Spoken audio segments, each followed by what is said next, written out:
Welcome to the Support Automation Show, a podcast by Capacity. Join us for conversations with leaders in customer or employee support who are using technology to answer questions, automate processes, and build innovative solutions to any business challenge. I'm your host, Justin Schmidt. Lee, good morning and welcome to the Support Automation Show. Where's this podcast find you? Morning, Justin. I am located in Ketchum, Idaho. Ketchum, Idaho. Where is that in relation to Boise? We're a few hours from Boise. If you know where the Sun Valley Ski Resort is, that's where we're based. So Got it.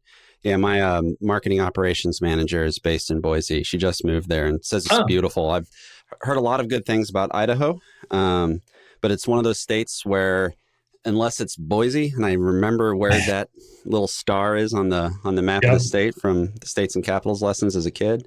Not exactly sure where a lot of other stuff is there, but welcome to the Support Automation Show. And I understand you're the Chief Customer Officer at Yellowfin. So why don't we start off by tell us a little bit about yourself, your journey to being a Chief Customer Officer at Yellowfin, and then a little bit about what Yellowfin does.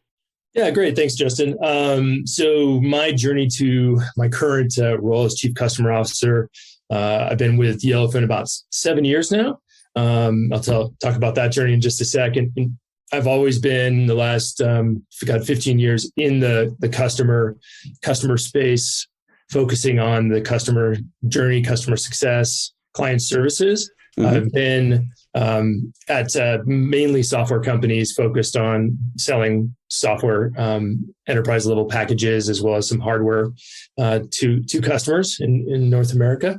The move over to the current role I'm in, the Chief Customer Officer at Yellowfin, was a big and exciting move for me. Yellowfin's a business intelligence software company. When I joined, there were 30 employees based out of the office in Melbourne, Australia. And the goal was to grow and expand the company globally. So I came on board and it was super exciting to be employee number 30. And over the last 7 years, we've grown the company to 5 offices globally and 165 employees. And we are in a very tough competitive space, being in business intelligence.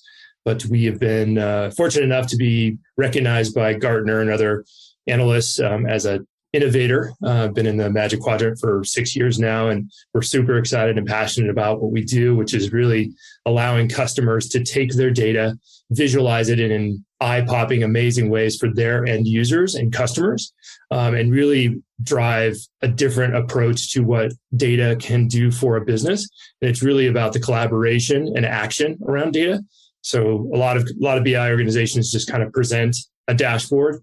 We're all about the action behind that dashboard. Right. So yeah, it's been a really fun 7 years. We're actually just positioned to kind of evolve and double the company in the next couple of years. So yeah, exciting time to be a part of it. Yeah, that's awesome to hear, and congratulations on that growth. You know, you mentioned the Gartner Magic Quadrant. If I were a Gartner, I would send out a little placard or, those little tombstone sort of award things for every, you get one at 5 years and a gold watch at 10 or something like that.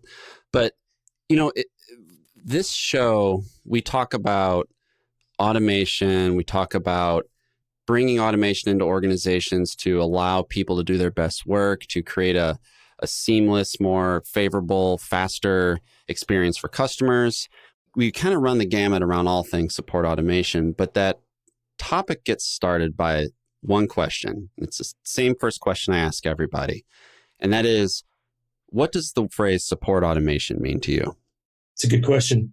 At top of mind, I always kind of think about automating process to speed delivery of insights to internal teams. I guess my focus is I've always had an operational mindset on the careers that I've had in other organizations. And I've always found early on, just from an operation or COO mentor I had, he's like, if you want to really drive change, own the systems. So I've always owned either building or being the admin of the CRM, the telephony programs, things that I could, help integrate and provide, and I'm a big passionate about a one click to a resolution. So looking at how tools and process can improve the team experience. And my goal is always, if I can improve the team experience, then I can improve their ability to spend more time with the customer. So for me, I guess it's really about looking at how do we improve and reduce friction between the customer and our teams, and how do we get insights to customers and teams as quickly as possible, either to deflect, a customer finding an answer so they don't have to reach out, which I think is the ultimate goal of trying to make something automated. But then on the flip side, it's just allowing the teams to find what they need and share and collaborate without having to, cause more steps in their day, with a focus on go spend time with customers. I mean, at the end of the day, for me, I always tell my teams, it's, we're people helping people. And that means you got to spend the time with the customers and learn and have empathy and be able to help solve their problems. That's why we're in business. Exactly. I love your phrase there of one click to resolution.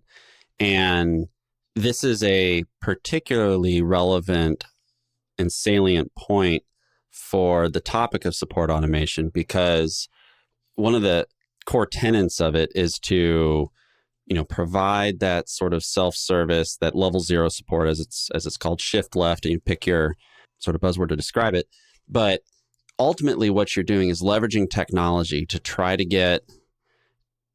start out trying to get the easiest possible problem solved with automation, and then build on that to, try to solve more and more complex issues in at least an automated or semi-automated way, so that in the event something breaks through and you need to, get on the phone with somebody or, start an email exchange or whatever it is, the person on the other end of the line, actually really both, are sort of equipped mentally and ready for that conversation, for that to be productive, right? Like the classic example I always use is your customer support rep at, Best Buy is going to be a lot more energetic, fresh, friendly, helpful on the phone if he or she hasn't answered 700 questions about return policy or something, and instead is working on, larger issues that require more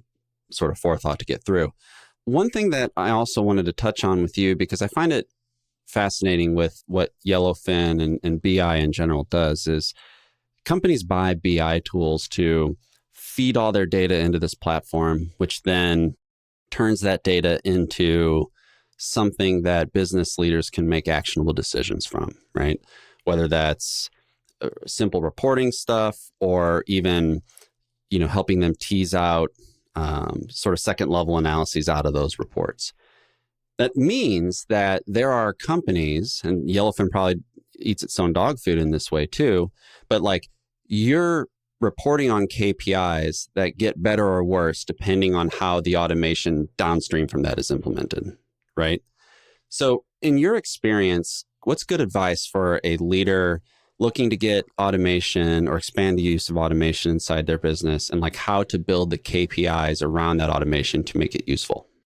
Yeah, that's a great question. That's like $1 million question. I think with what we struggle with, and when I think anybody who's kind of leading teams or especially support organizations, there's so much data. There's so many KPIs that you could be looking at, and there's the best practice, which I always tell my team, like, yeah, that's great, that's best practice, but does it work for us? Like, you have to find what's the best practice for your organization going to your goals. So, I think what we find when we're helping customers with this, again, it's just, there's so much data that a company has when you go from, if you're really trying to roll things up into actionable dashboards that cover, a horizontal view of all your departments, it can be overwhelming. And I think a lot of people go into things like, well, we want to measure everything. Like, yeah, but then what's the outcome of measuring that? Is it something that's actually going to drive your business? And so, I think the recommendation is one, it's really start small and really focus on the things that are going to help you actually action. Because just having dashboards with all sorts of metrics and things that don't mean anything to the organization, and that's really where what we have found in our own organization, and you kind of said it perfectly, is we full on eat our own dog food, and we have built an amazing product just from our own use case. Well, it still blows me away some of the things that we have been able to just do because we look at data differently. We look at data on how do we empower the end user to action it? So for us, we have data coming in across the whole organization, but we focus it down to giving the people not just a visual view of data. Because what I've struggled with, and it's fun, I've talked to a couple of friends of mine who are at large organizations, and they just people send out dashboards and in these presentations, and nobody has a clue on what the data means. Like, what's it mean to the organization? That's the piece that people struggle with. And so being able to put some context around the data, what's it mean? What's the red versus, green versus what's the pie chart mean that you're trying to get the message across? And what's the action that follows that? So really being able to kind of step back and go, do we need to measure 500 things? No, probably just, 5 or 6.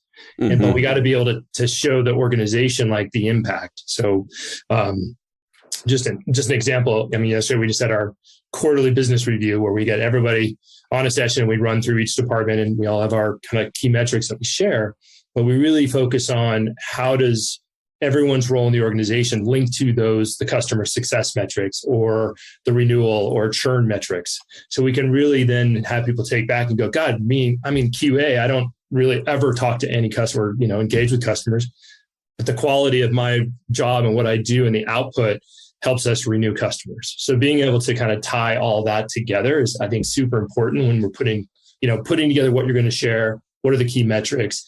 How are you going to tell that story? Yes, I was just going to say this is a storytelling exercise, ultimately.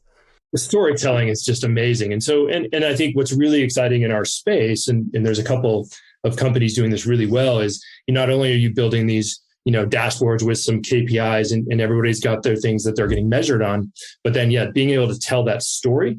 But the next piece is everybody's driving with, AI engines. We've got natural language query. We've got, other, assisted insights that are happening across these tool sets that really allow you to look at your data in a way that helps you find anomalies or trends that you're not even looking at in your standard dashboard KPI. So it's really an exciting time because systems are actually starting to help people see what they don't know, right? Right. That's where I think automation is going to really evolve for all departments, because you're going to actually see the things that you're not even looking at and be able to drive some action and change around that. Because as the COVID, nobody saw that coming, and the impact to businesses and how we work and how we engage with customers and the empathy, those are the things that you want to be able to quickly be able to pivot. And your data can show you that if your data is set up right and your system set up right to help you actually get some actionable insights as quickly as possible.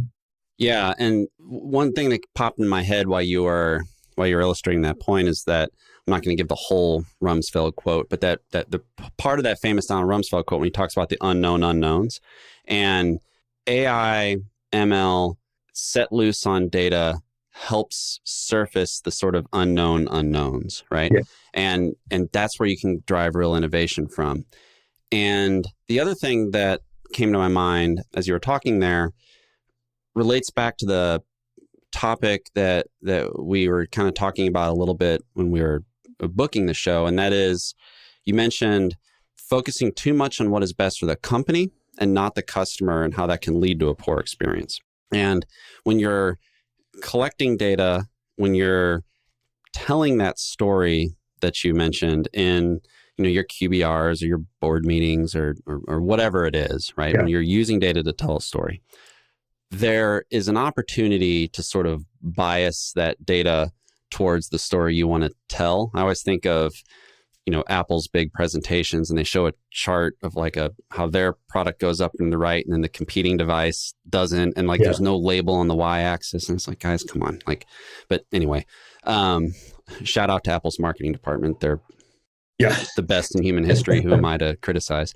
But I would love to know if like how you feel organizations can manage that balance between making something that's maybe better for the company than the customer, and like how do you execute on figuring out the balance so that what is best for the company is also best for the customer in the sort of support automation realm?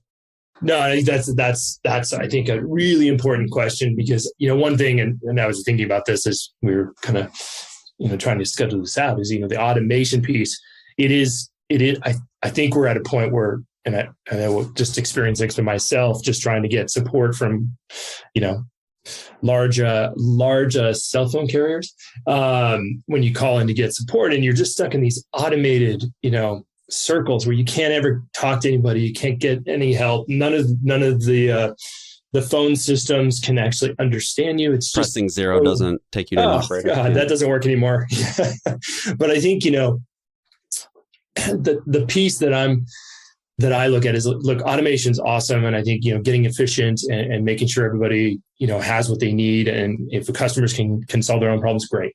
But I think the problem that I'm seeing, and I think it's starting to swing back, is that we've got so excited about automation and making it all about self-service that we actually push the customer farther away from the actual back to kind of people helping people, and so I think companies have kind of taken they've kind of woken up because of either customers walking or the survey scores coming back negatively, is that you can't just force every customer interaction to self-service. And I think that's that balance where it's it's super awesome for your company, because you can get efficient, you can reduce staff, you can try to automate everything, but the quality of and value that you provide your customer is going to take a hit. And so for me, I mean, just I'm trying to scale our global support operations, and really looking at how do we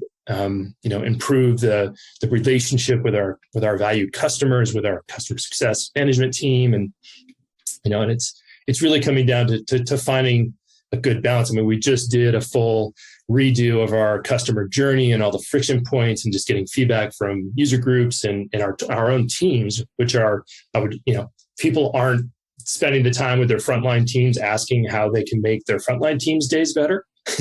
You got to start doing that, but really looking at where that balance is. And I think you just have to gather the information at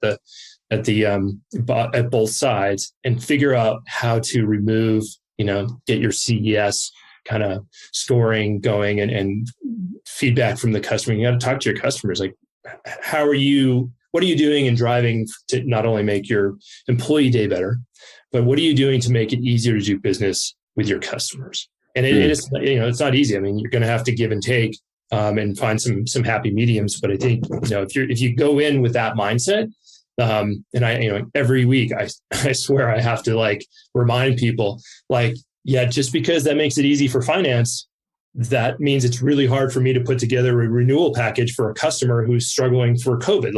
We got to find that fair balance, what keeps them excited and using our product and finding value, and we can move forward and run our business. So I think it's not easy, but I think if you put a cross-functional team together who then has a mindset of, looking at the data, sharing that, coming up with an action plan, and then really just checks and balances, are the customers' feedback positive, the team feedback positive, and you just got to balance it.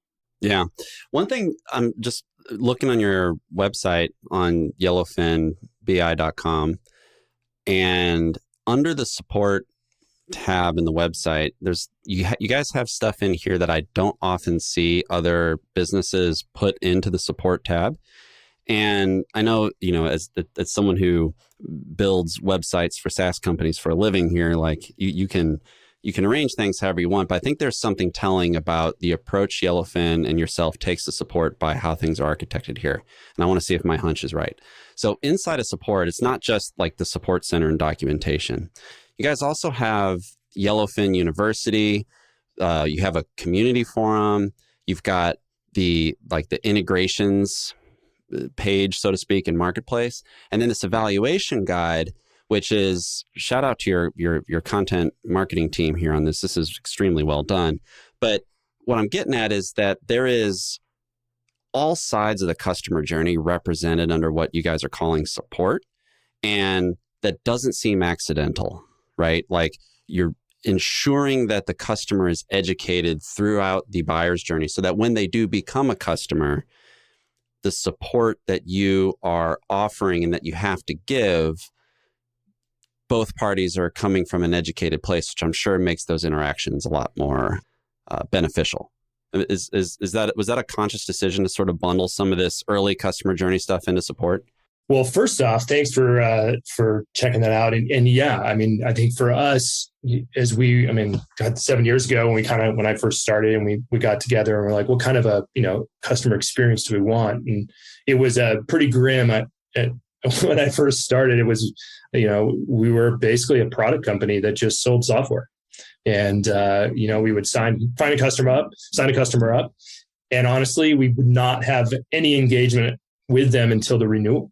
And so when we started stepping back and go, to be a global company and to really set things in place, how do we want to be treated?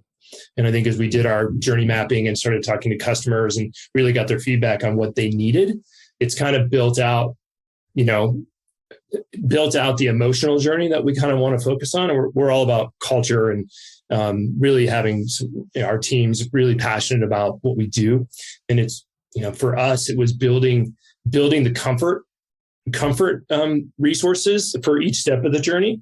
And what we found is definitely, what we tend to do and what I always am promoting. I mean, we have our CSMs, come in early in the sales cycle to really talk about what's it mean to be a partner with Yellowfin? What are we here to actually help you, not just buy software. We're here to help you along the whole journey. And really, I mean, once people sign the dotted line, you always have buyer's remorse. Oh my God, what did I just do? I signed my name. Am I going to look like a rock star? Or am I going to be the one that's, left holding the bag for a really poor decision? And so we want to make sure that feeling is just as early as possible is just a one-day deal. So, it's about our onboarding. It's about our partnership. It's about our long-term investment in the customer success because we spent the time qualifying, picking the right individual. And we want to make sure that everyone on the customer's team has, I guess, receives the insight of the data within their organization because, we feel that we're a big part of, and most of our customers are software companies looking to embed our product white labeled so that they can offer an analytics package and not have to be analytics experts, right? So, right. For us, it's like, man, if they're successful and they can knock the socks off their customers, man, that is our ultimate success metric for our teams. And it goes along that we've got our university program, we've got our community program, we've got our knowledge sharing, we've got our technical document that we're always improving, but all of that, goes to, ensure that the different people at an organization, from the product manager, the technical team, the buying team, they're all taken care of with what they need. And we're here for them. So yeah, thanks for noticing that. Yeah, it was definitely, we have a lot to do and we always need to be getting better, but we feel that, with the focus on how do we add more value at every touch point, that's kind of where we start our day. Yeah. You guys are definitely doing a great job of it, at least from someone who clicks around on a lot of websites and tries to reverse engineer how people are thinking and what I could do to incorporate some of that into our own marketing. Definitely doing a great job.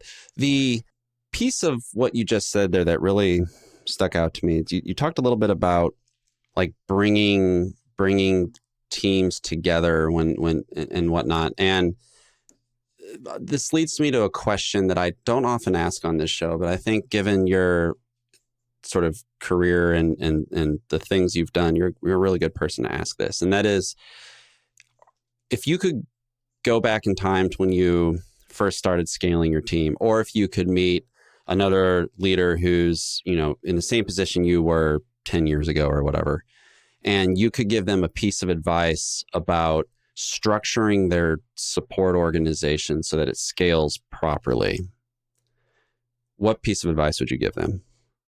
Yeah, I guess from my own learning, if I could go back and talk to myself, 15 years ago, or just someone who is just kind of starting out and looking at their team and, depending on, let's say they're responsible for everything post sales and it's the, success team and support team.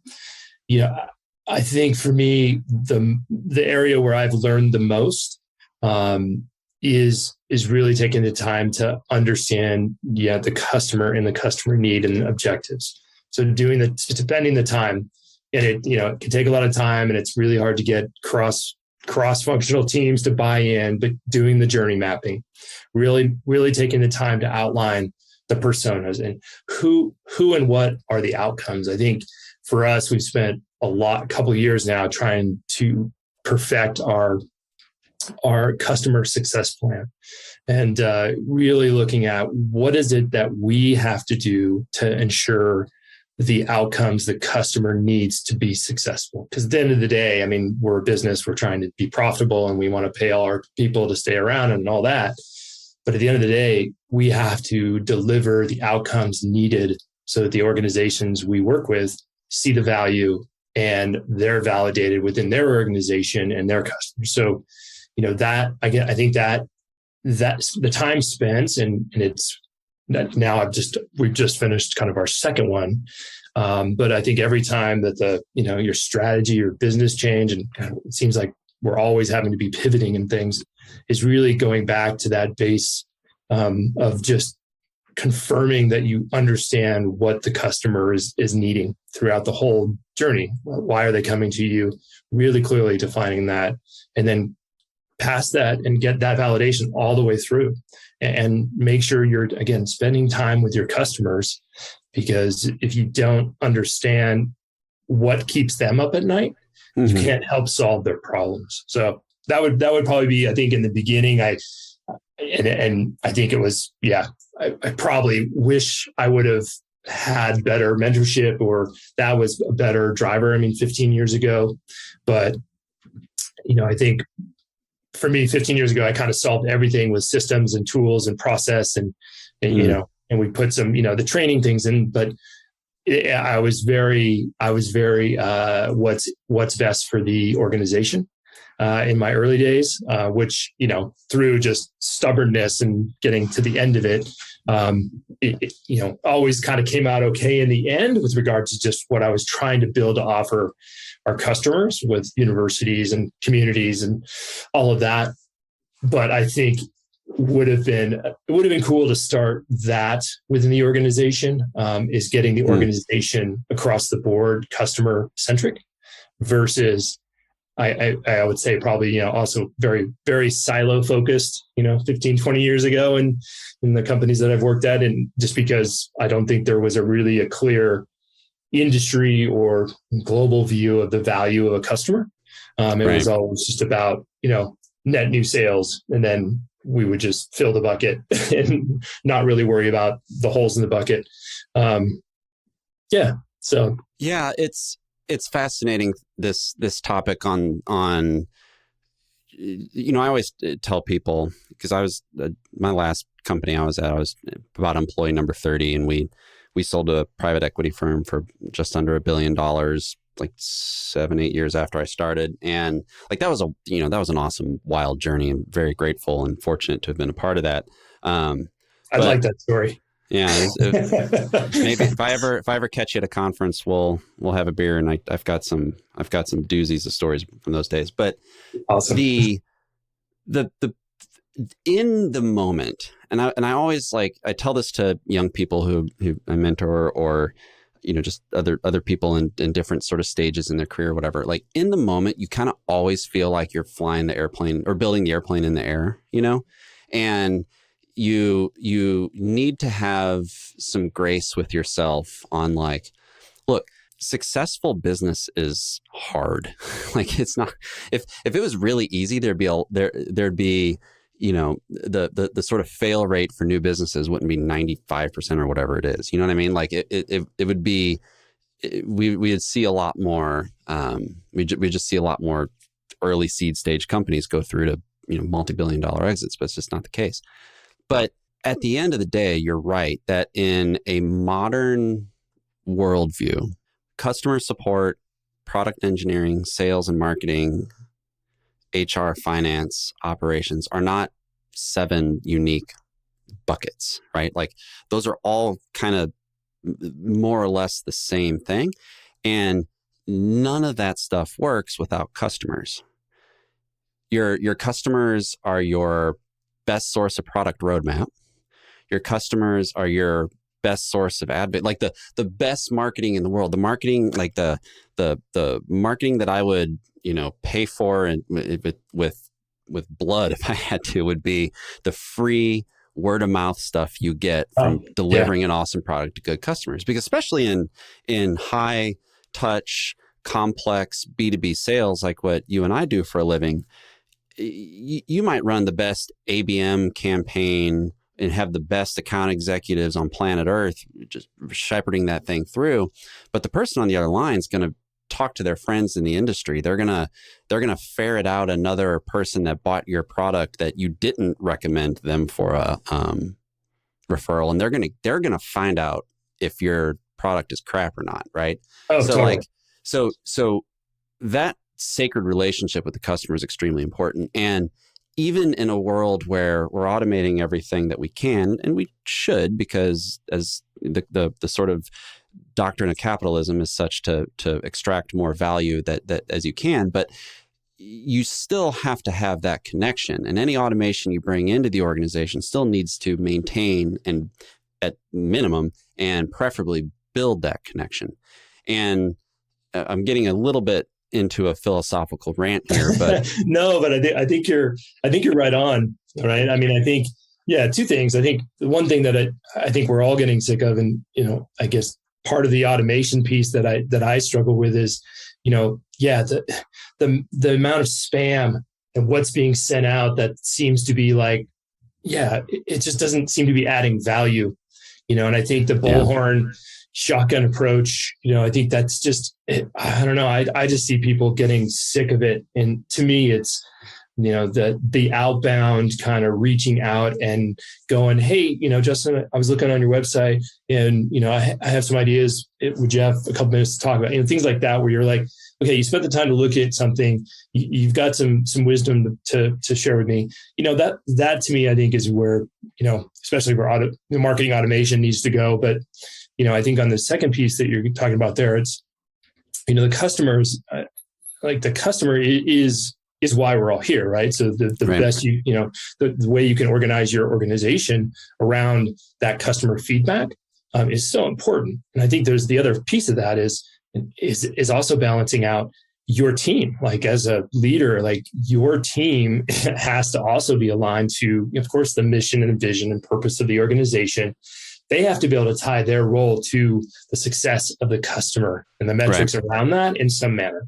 Like if you can get those two, pieces working in harmony, then you have a company that is focused on, helping to drive customer success. And at the end of the day, I mean, you can land a whole bunch of business, but if you're not retaining it, whether you're a SaaS or however you're doing your revenue model, I mean, you're not gonna win. And that, like you said, that referral, I mean, it's the word of mouth that is just amazing. I mean, which is pretty awesome. I mean, this year alone, I know we've had 6 deals where someone has worked with us, went and people are moving all over the place, went to another organization and brought us into their organization. So that's the hugest testament and success metric I think you could ever have, right? Is that you did such a good job that someone was willing to go somewhere else and bring you in because they know you can help drive value for their organization.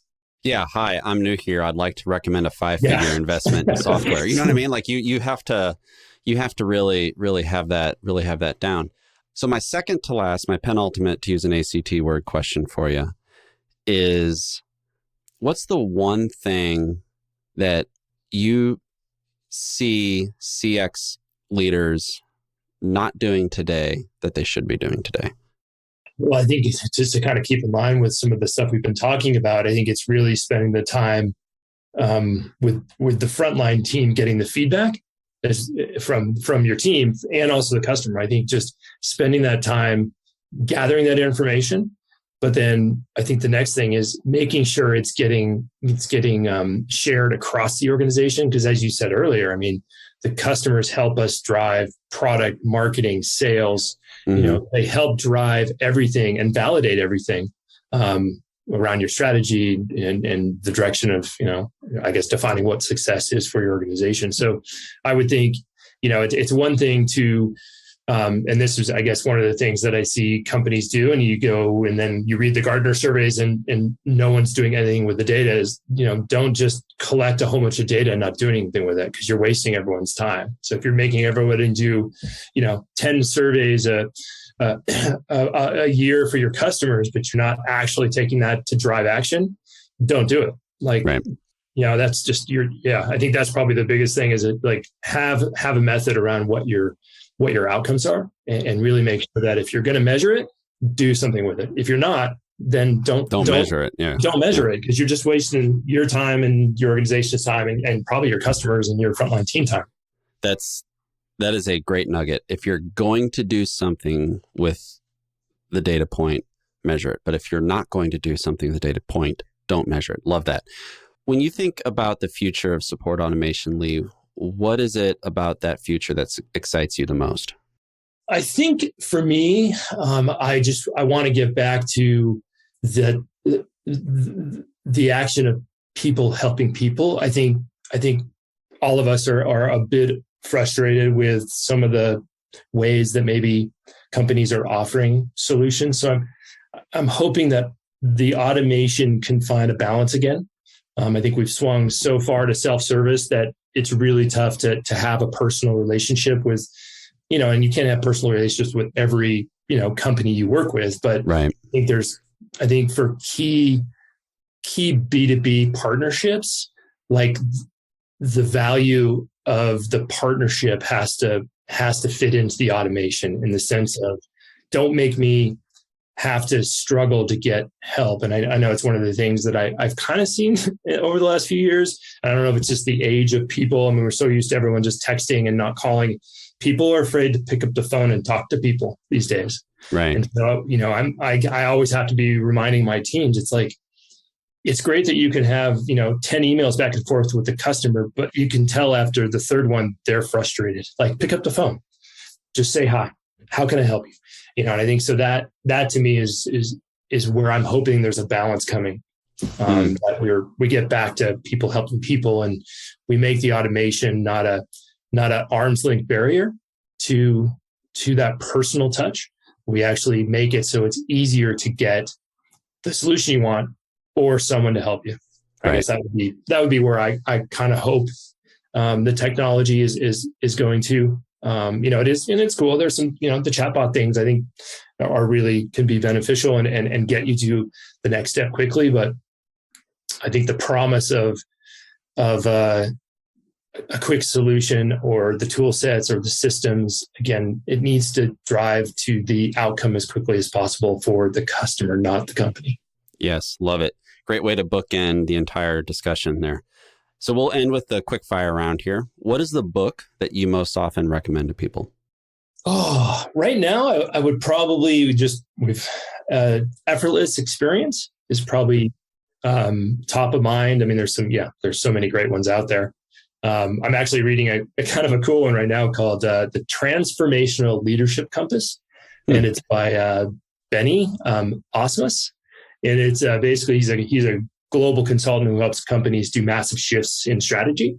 And he's basically compiled all the companies he's worked with and kind of come up with this fictitious person, John, who's the CEO. And he writes the story in the way that he's like helping John through the process. And it's just insightful, because it's when you start looking at kind of the list of things that John comes to Benny for, you can see yourself in either your customer as a company or your own company. Or yourself. Yeah. I mean, because at the end of the day, we're all kind of trying to do the same things. We trying to make money. We're trying to have great teams. We're trying to have a great product or service. So I don't know. It's been a fun book to read. Yeah. Shout out to Benny Osmus there. We'll link to that in the show notes. In terms of any website, blog, Slack community, LinkedIn group, etc., for for customer leaders such as yourself, what's one that you would recommend people check out? I guess one thing that I kind of look at in the mornings that hit me, kind of Jacob Morgan, The Future of Work.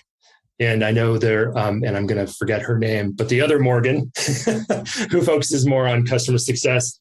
Those are kind of the two that I tend to scan because the articles are really well put together and really tend to focus on things that I get an insight out of, I think, every day, just something to be either a better leader for myself or something I can share with my team. Love it. If there was one productivity tip, productivity hack to use, my least favorite term for it, that you've picked up over the years that has stuck with you that you'd recommend to people, what is it? I don't know. I'm still trying to find it. It's funny. I think every couple of months I go, okay, I'm going to move all my stuff from my notepad because I'm still pretty old school to OneNote or whatever. I still can't do it. I got to check stuff off every day. But writing things down on pen and paper that's nothing to sneeze at. The physical touch of holding a pen and the tactile response of placing that down on paper and having your thoughts turn into words, and then going back in and literally scratching that stuff out that's the rewarding piece.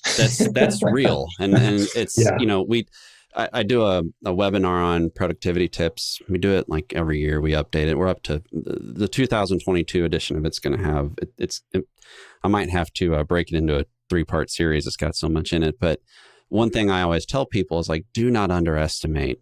Go out and get yourself a nice pen. Not just some Bic pen you picked up at a conference somewhere. Go spend money on a pen. Understand the difference between a gel pen and a roller ball, and get nerdy about it. Get good paper and start writing down your thoughts and journaling and using paper, and your brain will thank you for it.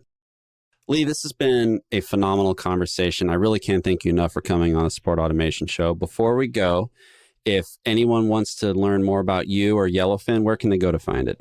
Main website for Yellowfin, yellowfinbi.com. And I'm in LinkedIn and just, LinkedIn, Lee Roquet.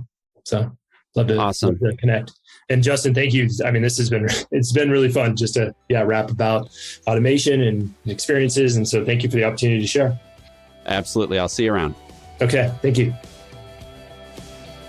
The Support Automation Show is brought to you by Capacity. Visit capacity.com to find everything you need for automating support and business processes in one powerful platform. You can find the show by searching for Support Automation in your favorite podcast app. Please subscribe so you don't miss any future episodes. On behalf of the team here at Capacity, thanks for listening.